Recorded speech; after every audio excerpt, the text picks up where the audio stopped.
Welcome to the Ruby Tuesday. I'm named Ruben and I'm here with John Harrison, who I've been a fan of yours for quite a while. I've been looking at your IMDB list here and it's very varied. Before I ask you about Dune related content, I'd love to know how you got into the biz, I guess. Like what was the bug that got you into it? Oh man. Well, now you're really going back.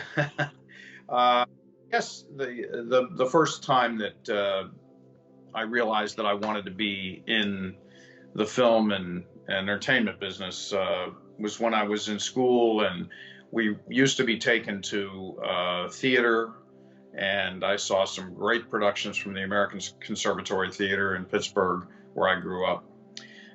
Went off to Emerson College in Boston and studied theater arts. And then I had a brief career on the road. I'd always been a musician, so I was on the road for a number of years with a very famous guitarist named Roy Buchanan. And then I moved back to Pittsburgh and formed a small film production company with my best friends.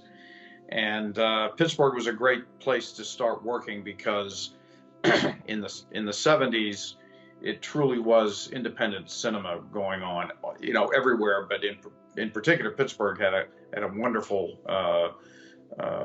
environment for that. And George Romero, the famous horror director, and worked in Pittsburgh, and we had met. It was a small community. I started working with George, and that one thing led to the next. And I would say that he was one of my biggest supporters and mentors, obviously one of my dearest friends until he passed away a couple of years ago. And we did a lot of work together. I learned a great deal from him. And he and his partner, Richard Rubenstein, who was also a great supporter of mine, had a television show called Tales from the Dark Side. And after I was George's AD on a couple of his movies, they gave me the opportunity to write and direct for that television series, and that really launched my directing career. What would you call yourself? Because you've written, directed, composed music. Is there one that you would like to focus on, or is it just whatever kind of project you feel like doing at that time? Well, yes, what you just said is true. Um, but I don't want to be flip, but I get bored easily. So, Mm, I can understand that. Yeah. um, no, I had a musical background all my life growing up, and so that just seemed a natural continuation for me. I was always in professional bands and that kind of thing, but I knew that I wanted to be behind the camera, and so I guess if I had to say what I do, I consider myself a storyteller. And any medium that allows me to do that, and I consider music to be a storytelling medium, actually. Uh, so if it's music, I was fortunate enough to, as I say, have that touring career with Roy Buchanan as a performer, and then I was able to score George's movies, which was very much a narrative exercise. And he was a wonderful collaborator in that regard. And then the writing and the directing, they're all of a piece, I guess you'd say. Amazing. So where did your love for the Dune franchise come in? Because you've worked with you were directing, I believe, in the 2000 miniseries Dune, and then you directed more episodes in the 2003 The Children of the Dune, and you're an executive producer for the upcoming Dune film. I was just wondering if you could tell me a bit about why the love for Dune. Well, like many of my generation, I read the book when it first came out. I was in school, and it was like, wow, this is a wonderful, uh, almost a mirror, holding up a mirror to the world that we lived in. And I really fell in love with the book. And then, of course, over time, I moved on to other things until the 90s when Richard Rubenstein approached me and said, look, I've got the rights, the television rights to this book called Dune. Would you be interested in pitching me an adaptation? And of course, I jumped at the chance. And I was living in LA at the time, and he came out, and we had lunch together, and I gave him my take on it, and he loved it. I had also already done work for the Sci-Fi Channel, uh, which was going to be our American broadcaster, and so I went over and I talked to the fellows over there about my pitch, and they liked it, and that led to the creation of the two Emmy-winning miniseries. Um, and as you say, I wrote and directed the first one, Frank Herbert's Dune. And then as we were preparing to do the second one, I think everybody wanted to know, it was a big hit both in the US and in Europe. But I think people wanted to wait until they knew that before they commissioned uh, another miniseries. But I had been pitching all along. Look, Frank's got 7 books here, and we could keep this series going for quite a long time. We should be working right now on the sequel because I believed that the first one was going to be a hit. I had a wonderful creative team around it, and I just was convinced that it was going to work. Everybody else wanted to wait a little bit until they found out how successful it was. Of course, it was successful. And then it was, let's hurry up and get the next one ready. But by that time, I'd already committed to another project with ABC. So when we finally put all the financing together, I couldn't direct Children of Dune. We were very lucky to have a really talented director named Greg Gatanis, with whom I worked very closely. And as you pointed out, I was an executive producer on that miniseries, and was very involved in the production and mostly in post. But I wrote it, and Greg shot it, and we put together another great team in Prague, and did the second one, which was also very successful.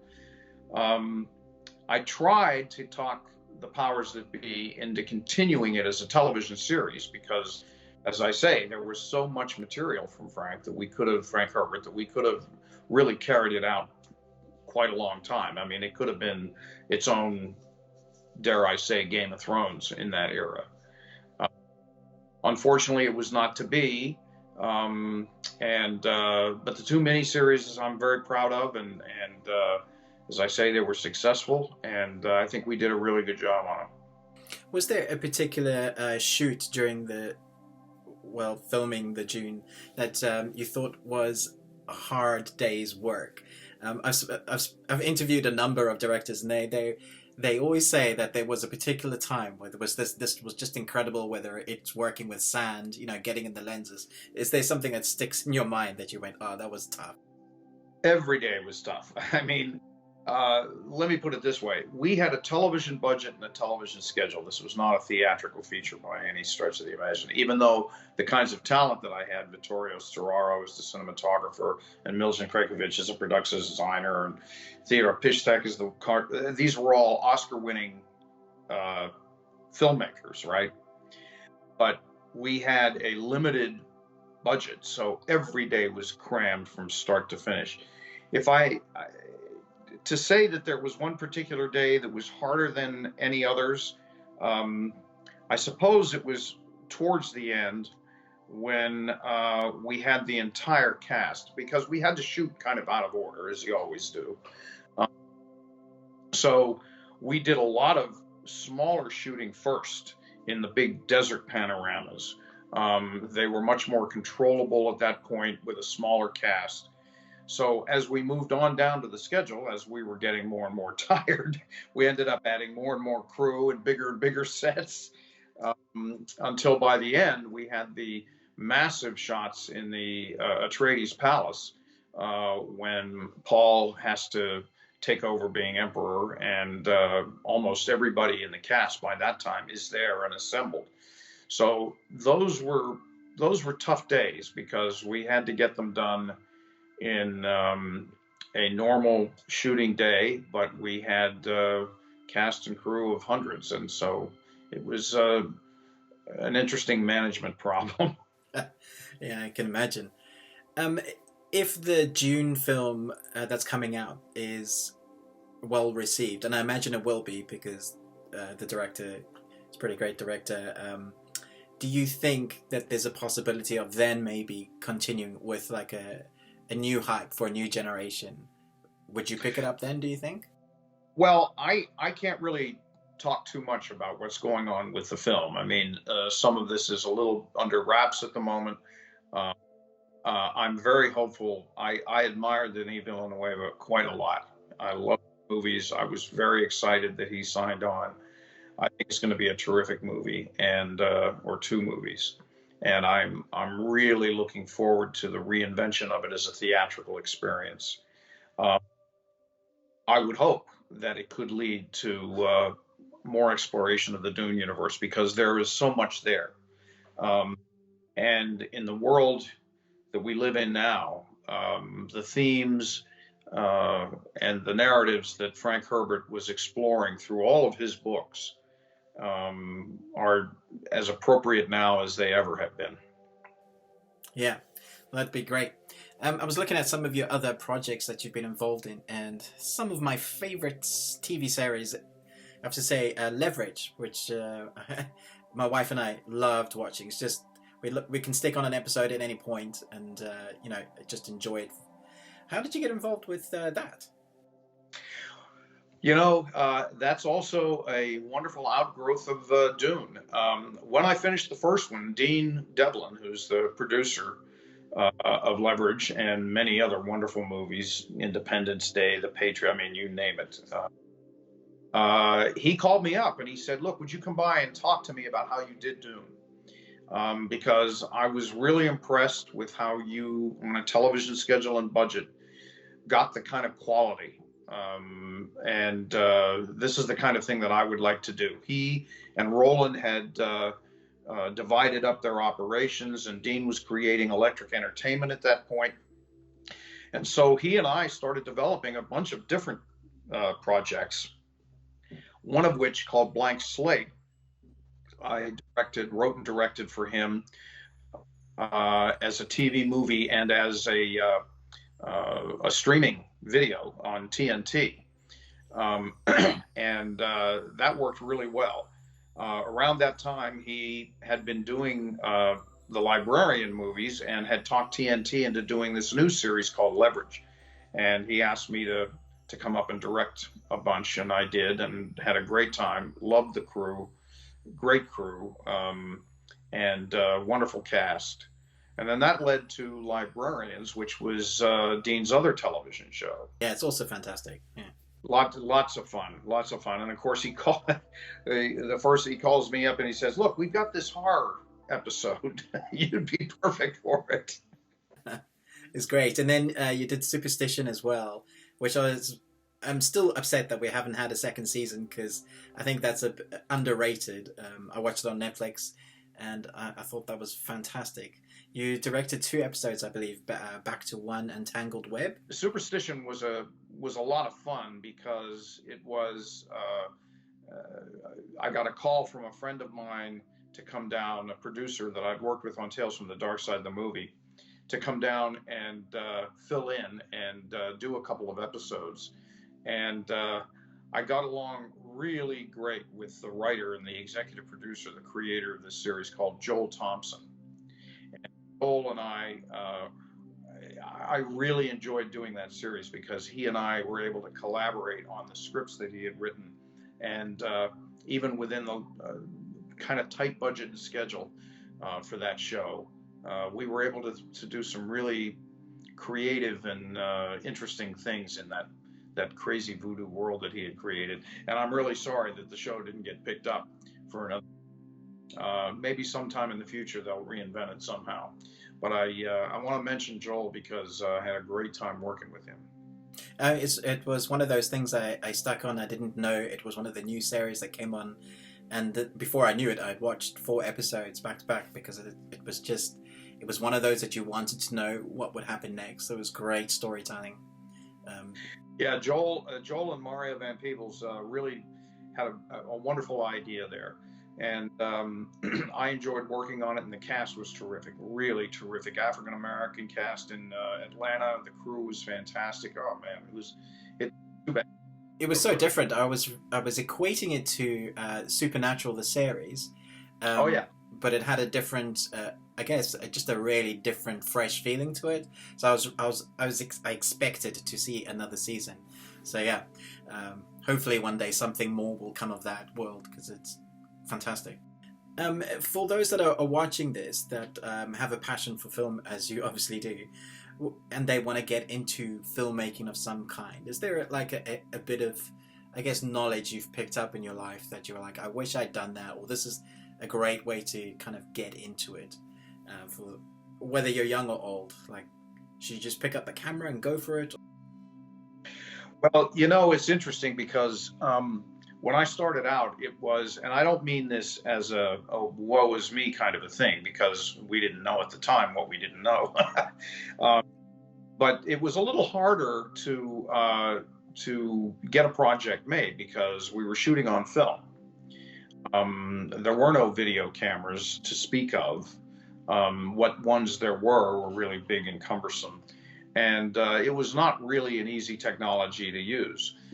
So working with film had a whole different style to it because, and I don't mean creatively, I mean just in terms of production, getting the equipment, being able to go to a lab, getting people to invest in you, the editing process, all of it was just a little bit more cumbersome than it is today. I mean, right now, if you want to make a movie, you can make it on your iPhone. So I guess what I would say is to keep the one thing that we had, which I said just a second ago, is we didn't know what we didn't know. We had no fear. It was just like, well, we want to do this, so we're gonna. We'll get the equipment, somehow we'll get the money, we'll beg, borrow, and steal. We'll do this too. And I think that attitude is probably the way most creative endeavors succeed. You have to have just a desire to do it. I'm not dissing going to film school or anything like that, but I think if you really want to do it, then it's the old Nike thing: just do it. Get the camera, get your friends together, go out and do it. That's the best learning experience. I never went to film school. My film school was working with George Romero and doing little tiny low budget, I mean tiny budget television shows like Tales from the Dark Side. Best film school I could have ever gone to. Um, is there a project or a character that you would, if there was budget wasn't an issue, and they went, here you go, you can do this, here's the license, here's the money, go for it, what would you choose, or who would you choose? Oh man, that's a tough question. I have a couple of scripts that I've often said to my partners, man, if I could do these two films, I'd consider my career complete. One is a really offbeat, wacky comedy based on an old French play called Ubu Ra, and by Alfred Jarry. And it's not the play itself, but it's about a young filmmaker who wants to restage the play 100 and some odd years after its premiere. And it's quirky, it's offbeat. The main character is so much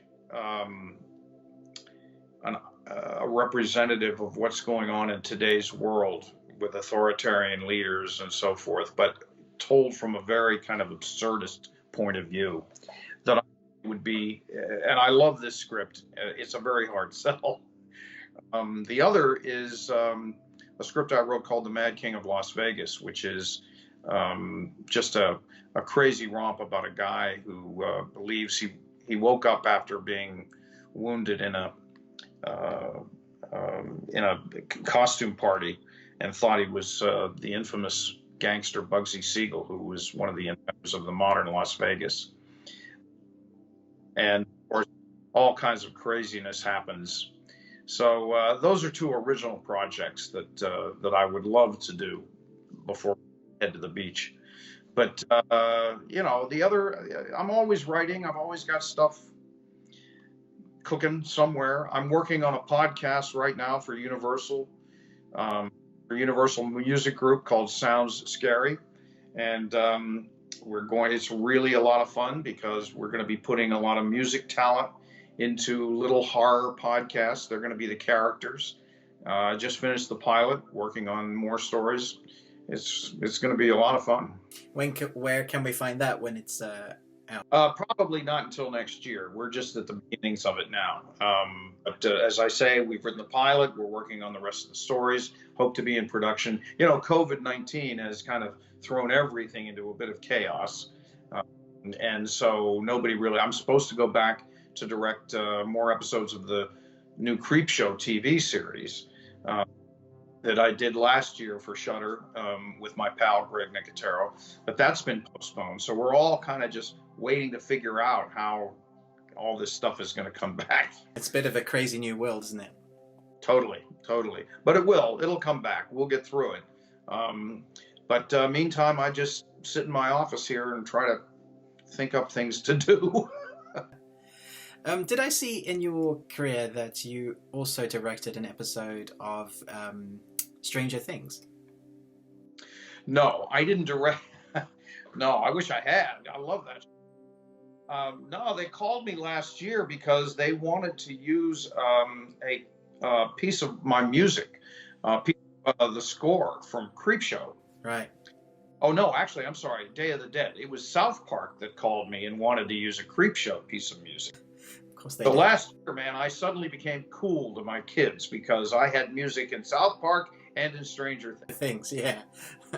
Stranger Things wanted to use, at the beginning of the season last year, if you're familiar with the show, the kids are in a movie theater watching George's Day of the Dead. Yeah. When the power goes out and the underside is coming to, causing a lot of problems. And they wanted to use a couple of cuts of my music that I had scored from that film in that. So, no, I didn't direct an episode, but I can claim a few seconds of that episode. That's still great. It was fun. It was fun to hear it and see it. And then South Park, their Halloween episode was all about bringing a mummy to life. And for those of your audience that know the movie Creepshow, there's one of the first stories of the Creepshow movie that George Romero directed, there's an episode called Father's Day where the guy comes out of the grave.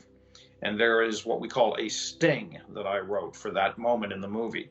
And the guys at South Park wanted to use it every time the mummy showed up and burst into a room in their episode. So I said, yeah, sure, go ahead. And the other thing we didn't talk about was Clive Barker's Book of Blood. I don't know whether you had ever seen that.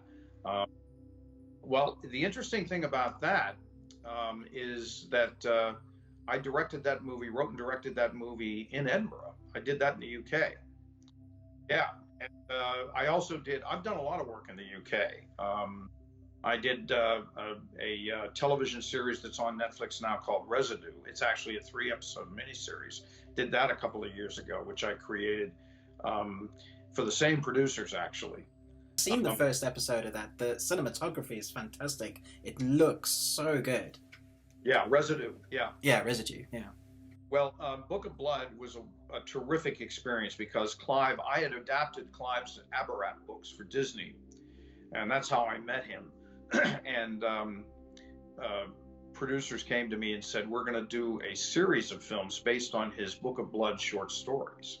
And I got very excited about this, and I did the beginning of them called Book of Blood, and had a wonderful experience shooting in Edinburgh. Edinburgh was such a spooky town for a Clive Barker movie. Kind of the perfect location for that. Yeah, unfortunately, it didn't get a great distribution because it came out right in the...